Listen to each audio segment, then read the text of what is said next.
dice muy bien, ahora está un poquito más cerca. Ahí estamos, ¿cómo va? Qué intensidad la tarde, ¿no? Sí. ¿Cuántos temas? Bueno, están negociando ya la conformación de un nuevo gobierno en Alemania, título que al mundo no le es esquivo por la importancia de Alemania para Europa y todo lo que sucede. Allí están Merz. Un motor económico indudable en Europa. Sí, efectivamente. Más allá de que viene de capa caída, con crecimientos muy tenues, pero esta es la imagen de la transición alemana después de la elección del pasado día domingo, con el conservadurismo volviendo al poder en alianza con los socialdemócratas.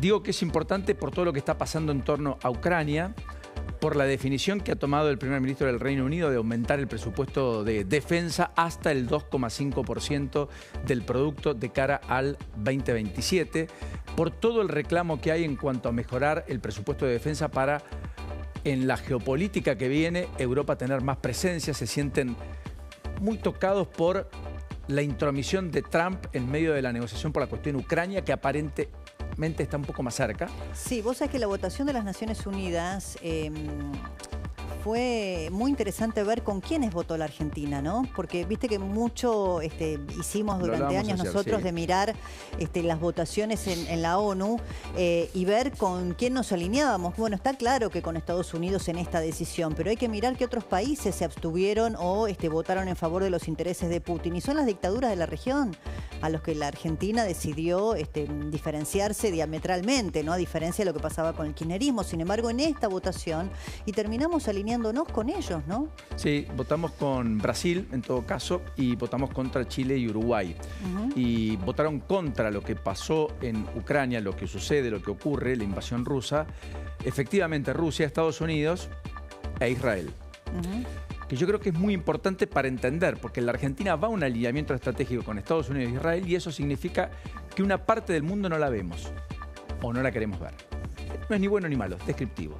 Uno es dueño de sus actos, lo que no puede evitar son las consecuencias. Sí, es inescindible el destino político-económico de la Argentina, yo entiendo, de la política estadounidense y esa confluencia que ha establecido el gobierno del presidente Javier Milei con el gobierno del presidente Donald Trump. Yo no creo que sea menor, creo que es determinante también en la negociación con el fondo, creo que es relevante. Ahora, una cosa es ser una superpotencia del mundo y otra cosa es ser un país periférico como todavía lo es la Argentina. Entonces hay que mirar, este juego es muy delicado realmente, sí, es muy delicado. Sí, definitivamente es muy delicado, porque además ayer hasta el propio Emmanuel Macron terminó en el Salón Oval, cuando estaban haciendo la declaración pública después del encuentro con Donald Trump, corrigiendo al presidente norteamericano. Sí, lo vi, muy impresionante. Hay una imagen muy fuerte, sí, digamos, ¿no? Dijo, pagamos el 60% del esfuerzo, le dijo Macron al propio Donald Trump cuando hablaba de la cuestión de Ucrania. Yo me parece, justamente además en un nuevo aniversario, el tercero de la invasión rusa, de un contexto además muy perturbador que significó todo lo que ya conocemos para el mundo. Pero bueno, en términos domésticos después tenemos un revival de la pelea con Clarín. Después sí, tenemos claro, la expectativa para saber si hay nombramiento por decreto de jueces de la Corte. Sí, bueno, dicen que si miente, bueno, en realidad la inminencia la dan los propios tiempos, ¿no? El reloj que va girando hasta el deadline, que es el día sábado, porque cuando empiecen las sesiones ordinarias del Congreso, ya no puede el presidente por decreto, se terminará el tiempo de la posibilidad del nombramiento por decreto.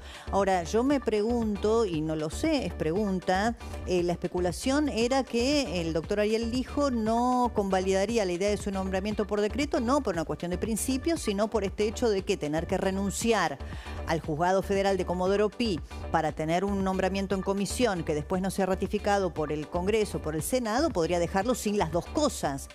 Ahora, algunos dicen no, él cree que puede pedir una licencia, pero los otros miembros de la Corte dicen no, de ninguna manera le aceptaríamos la licencia, él tiene que renunciar, incluso hay antecedentes que así marcan qué es lo que corresponde.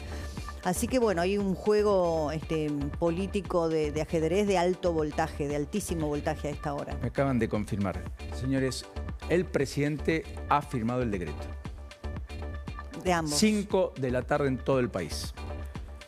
El presidente ha firmado el decreto de nombramiento de los jueces de la Corte, dicen en Casa Rosada. Lijo y García Mansilla. Pregunto. ¿Lijo también? El celular no contesta. Dirá si hay respuesta o no. Bueno. Altísima expectativa entonces por esa respuesta, Paulino. Porque yo te diría que es el título, perdón. Es el título de la hora, urgente, sin duda. A las 5 de la tarde en la República Argentina, el título en la apertura del Noti con Débora, con todo el equipo.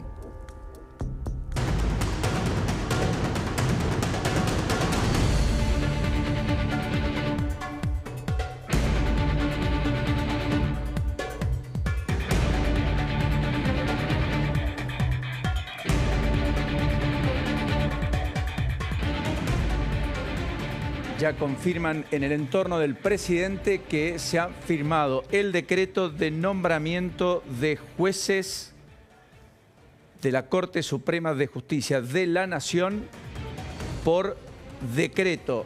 Naturalmente, nombramiento de los jueces en comisión. En comisión.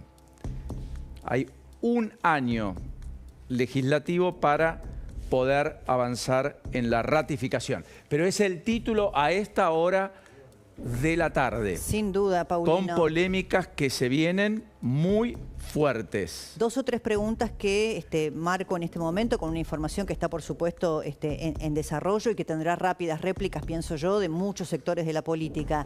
¿El doctor Lijo le acepta a la Corte la licencia en el Juzgado Federal de Comodoro Pi o debe renunciar? La Corte ya dio señales taxativas, lo dijimos aquí la semana pasada. Primer interrogante respecto de qué pasaría si no obtiene luego la convalidación del Senado su nombramiento.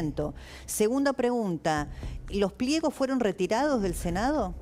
O el pliego, mejor dicho, de el doctor Lijo, porque si no queda a tiro de que se constituya, que es lo que... ¿Te acordás la amenaza de Mayans? Sí. Cuando le dijo a Victoria Villarroel, no se les ocurra nombrar al doctor Lijo en comisión porque nosotros enseguida nos constituimos y le volteamos el decreto al presidente. Sí. Eso no lo sé.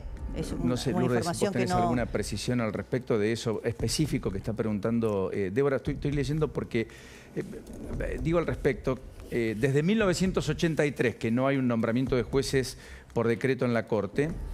Hubo uno, el antecedente... Hubo 2 que lo tuvieron que sacar y mandar al Senado, que justamente fue en el gobierno de Mauricio Macri. Sí, pero está bien, pero no se ejecutaron, eso digo. O sea, se firmó, pero y luego después se retrotrajo la decisión. Exactamente. Está bien por la aclaración, muy bien, Lourdes. La última vez fue en 1962, con Guido, donde el Congreso estaba cerrado. Y antes de eso, en condiciones más normales, entre comillas, sería 1889, Miguel Juárez Selman nombra a Luis Varela en la Corte, y al año siguiente hizo lo mismo con Abel Bazán. Ambos jueces obtuvieron luego el acuerdo del Senado, indispensable según establece la Constitución. En 1892, Carlos Pellegrini nombró a Benjamín Paz. Y en 1910, Figueroa Alcorta nombró a Dámaso Palacio. Mirá cómo te estás retrotrayendo en el tiempo, Paulino, ¿no? Bueno, era una época conservadora. Bueno, por eso hablando te digo. El auge del conservadurismo en Alemania, las elecciones eran fraudulentas. Estamos hablando de leyes previas a la ley Sáenz-Peña, que naturalmente habilitó el voto en la Argentina. Una práctica en la democracia, como la entendemos actualmente, no. Es una práctica de nuestra historia, pero previa a las elecciones, previo a la alternancia, previo a la democracia, si se quiere, ¿no es cierto? El gobierno va a tener que poder explicar, o por lo menos encontrarle un relato digerible, ¿no? Un relato digerible para la ciudadanía, para la sociedad, para los sectores más republicanos de la política. Tendrá que encontrar el gobierno un relato digerible para explicar por qué el presidente decidió nombrar a los 2 jueces respecto de las 2 vacantes que hay en la Corte por decreto, sin pasar por el Senado. Por supuesto que ahora se abre una ventana porque el nombramiento se da en el receso, ¿no? Para hacerlo apegado a la Constitución del funcionamiento de la Cámara. Hay un año entonces de espera o de plazo para que el Senado ratifique estos 2 cargos.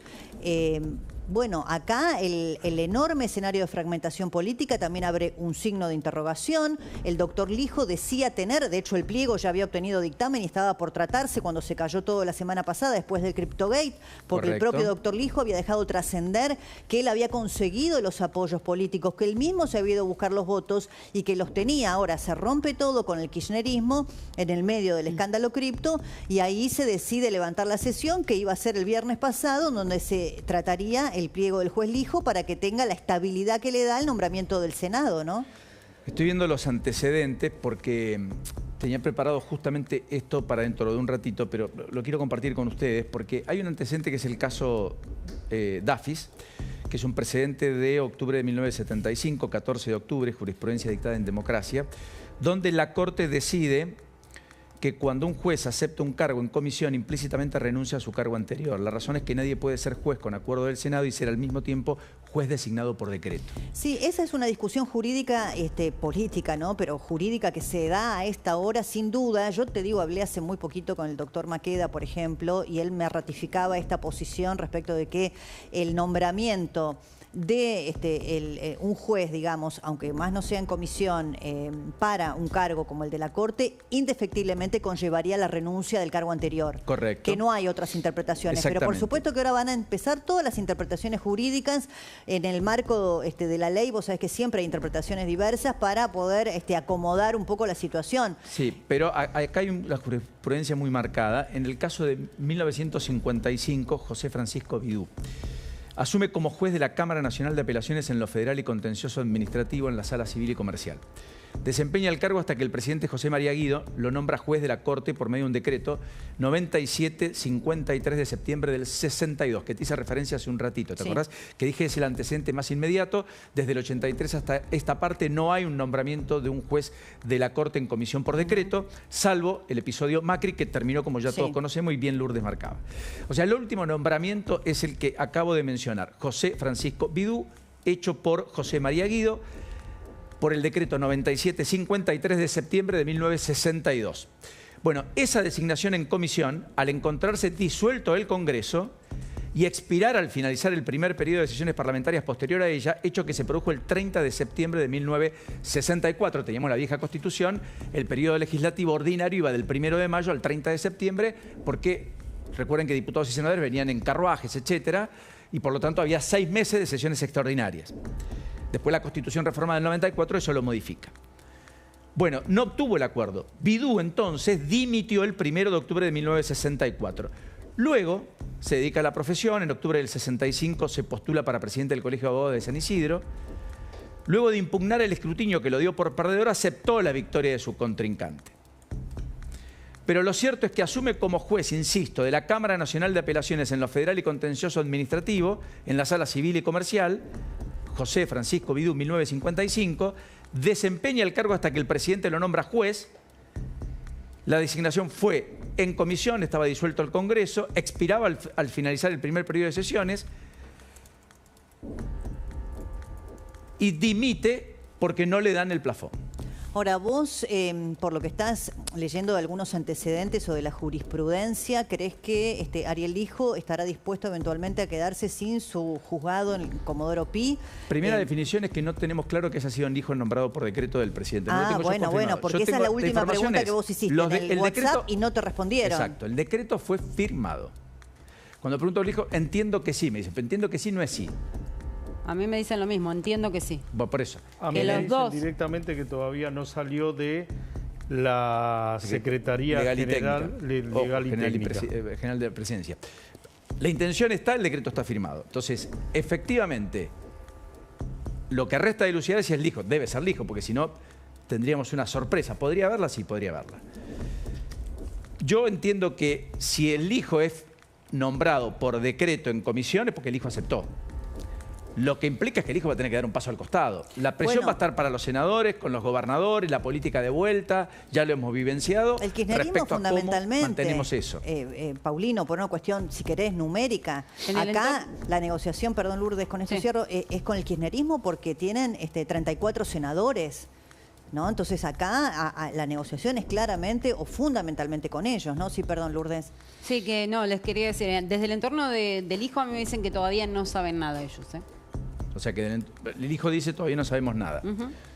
Bueno, la información es que efectivamente el presidente firmó el decreto.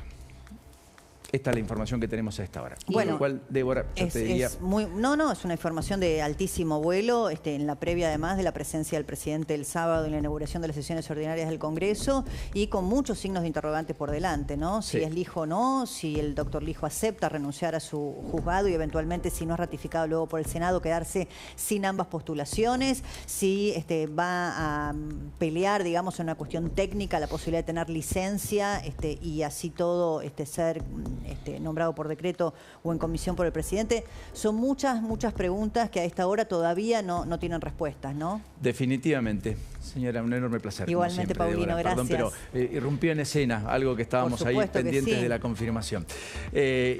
Gracias, Débora, gran programa, como siempre. Antes de ponernos en marcha, me dicen que está Hernán Capielo. Hernán, un abrazo, ¿cómo estás? ¿Qué decís? ¿Qué tal, Paulino? ¿Cómo te va? ¿Todo bien? Bien, gracias a Dios. Bueno, la impresión que te despierta... No, todo esto que acaban de comentar, máxima tensión ahora en la justicia, tanto en los tribunales de Comodoro Pi como en el Palacio de los Tribunales. ¿Por qué? Porque si efectivamente hay un decreto, los pasos de ahora en más para el juez Lijo son que se vaya a la Cámara Federal para pedir una licencia extraordinaria que justifique esta licencia extraordinaria con el decreto, diciendo que lo han designado para un cargo transitorio, porque se trata de un cargo transitorio. El presidente de la Cámara Federal, que se llama Mariano Llorens, lo que debería hacer es, con la consulta de sus pares, elevar esta licencia extraordinaria a la Corte, y la Corte debería darle la licencia extraordinaria. Ahora, la Corte tiene antecedentes donde entiende que no correspondería pedir una licencia extraordinaria para un cargo superior y menos de juez de la Corte. A esto lo deja el juez Lijo en la disyuntiva de tener que renunciar a su cargo de juez federal de primera instancia, y por lo menos 2 personas con las que hablé hace un ratito, que hablaron con Lijo, dijeron que Lijo no iba a renunciar como juez de primera instancia. Esto pone la situación en una situación de tensión total, porque si Lijo no renuncia y la Corte no le da licencia, lo que quedaría ahí es su pliego en el Senado con 9 firmas. Exacto. Y a la expectativa de que en próximas sesiones ordinarias se puedan juntar los votos para que sea juez. Quedaría como en el banco de suplentes, digamos. Y en cambio sí podría prosperar el pliego de García Mansilla, firmado por decreto en comisión por 1 año, que no tiene ninguna limitación la Corte para tomarle juramento. Así que hoy están las cosas con pura incertidumbre, digamos, y con máxima tensión. Los tribunales de Comodoro Pi, la salida del Hijo es mirada por sus colegas también con preocupación, porque con la salida del Hijo quedarían la mitad de los jueces juzgados federales vacantes. Exacto. Es decir, la jueza María Servini no hace suplencias porque es jueza federal electoral, y cada uno de los otros 5 jueces asumirían otro juzgado más, ¿sí? Correcto. Y ahí hay preocupación porque dice, cada vez somos menos. Sí, además, Hernán, vos pensás que el año pasado directamente dijeron que un juez no podía hacer tener más de 2 juzgados. Con lo cual, ¿te acordás cuando el Hijo llegó a tener 3 juzgados? Dijeron, no se puede más de 2 juzgados justamente por el cúmulo de trabajo. Y ahora, ¿qué va a pasar? Les alcanza justo ahora, para que todos tengan 2. pero que no se estira. Ahora, da la impresión que, de todas maneras, Comodoro Pi también estaba algo huérfano de liderazgo, más allá de que el Hijo era el más importante.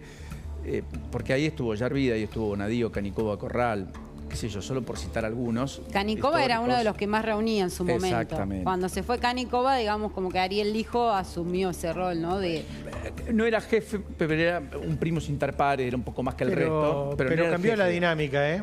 Yo creo cambió la dinámica en Comodoro Pi. Sí. Cambió la dinámica. Está el juez Rafecas también, ¿no? Entre los jueces federales, digo, cambió la dinámica en Comodoro Pi, y los últimos tiempos eran más singlistas, digamos, los jueces federales. Sí. Singlistas, que muchos de ellos mirándose también con cara de póker, digamos, sin bajar todas las cartas. No era como antes. Exacto, antes era más de reunirse, que yo... Supongamos que surge, ¿no?